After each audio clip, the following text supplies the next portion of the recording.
Thank you, Mr. Chairman, and thank you to the witnesses. You know, I'm proud to represent Florida on this committee, but I can tell you if my kids brought home a report card that looked like the one Florida received from the American Society of Civil Engineers, they'd be grounded with no iPad privileges. So, you know, it's really unfortunate that that's the state of transportation and infrastructure in Florida, given the fact that in my Orlando area district, I hear about infrastructure challenges all the time from my constituents.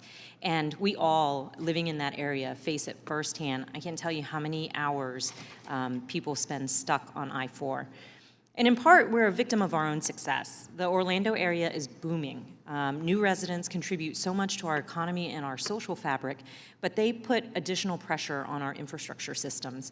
And plus, Orlando gets more visitors than any other city in the country, over 70 million visitors a year. Simply put, our infrastructure just hasn't kept pace with our growth. And the same thing is happening in all across the country.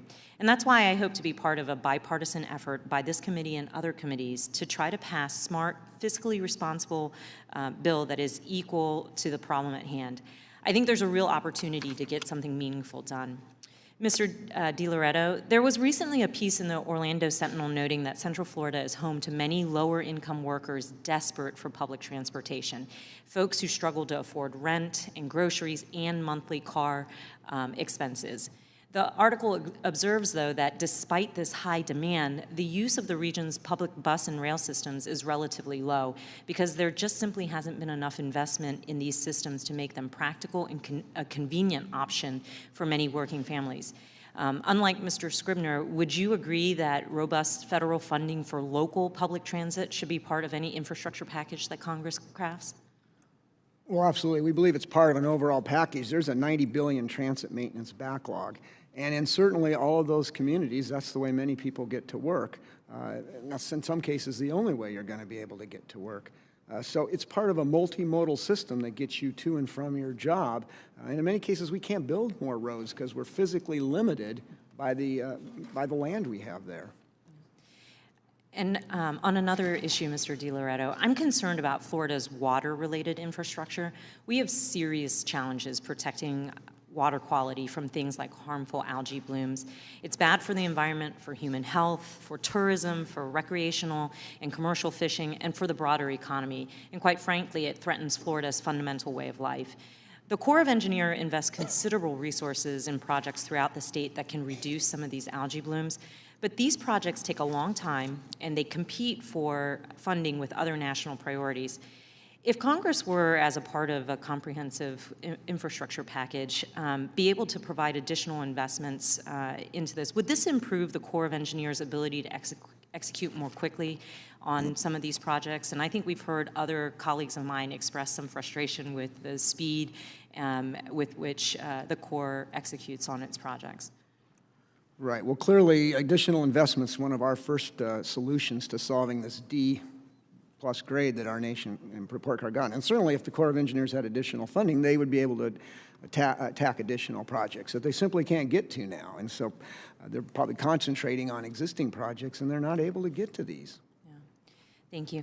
And Mr. Spear, as you know, the federal government invests in surface transportation projects through funding in the form of a formula and competitive grants, through financing in the form of loans and loan guarantees, and through favorable tax treatment for things like muni bonds and private activity bonds. You heard me mention my issues traveling on I-4, which is currently being upgraded through a public-private partnership supported by a federal loan program. As Congress looks to improve our highways to promote commerce and improve quality of life, should we prioritize funding, financing, or tax? I think it's a mix of all three, and I think it really depends on, you know, the project that you're looking at and you know, the location that it's at, whether it's urban versus rural or agrarian versus, you know, sea. So there's a whole host of elements that I think feed into how you want to construct that type of project and how it's paid for. So I think it's a mix. I listened very carefully to Chairman DeFazio and how he looks at, you know, P3s, for instance. It really it's code for tolling in many instances. It's not in the instance that you're talking about at I-4, but in a lot of places that is tolling, and it really requires throughput, and he mentioned that. It's only profitable if you have a high volume of vehicles going through it, and that's actually only profitable on less than 1% of the roads and bridges in the United States. So for roads and bridges, P3s really aren't the best vehicle. It might be for fixed assets like airports and ports. I don't want to dismiss that, but from our perspective, the best way to do it is through a user fee, and then within that user fee to really prioritize. The 17% that I said where the congestion is, you know where your targets are around the country. We know where the top 100 bottlenecks are, one of them being in your state, of course, and you can prioritize that from national priorities and alleviating heavy congestion. That reflects in the prices we pay for projects, but you also can put prioritization in there for local priorities as well. Great, thank you, and I yield back.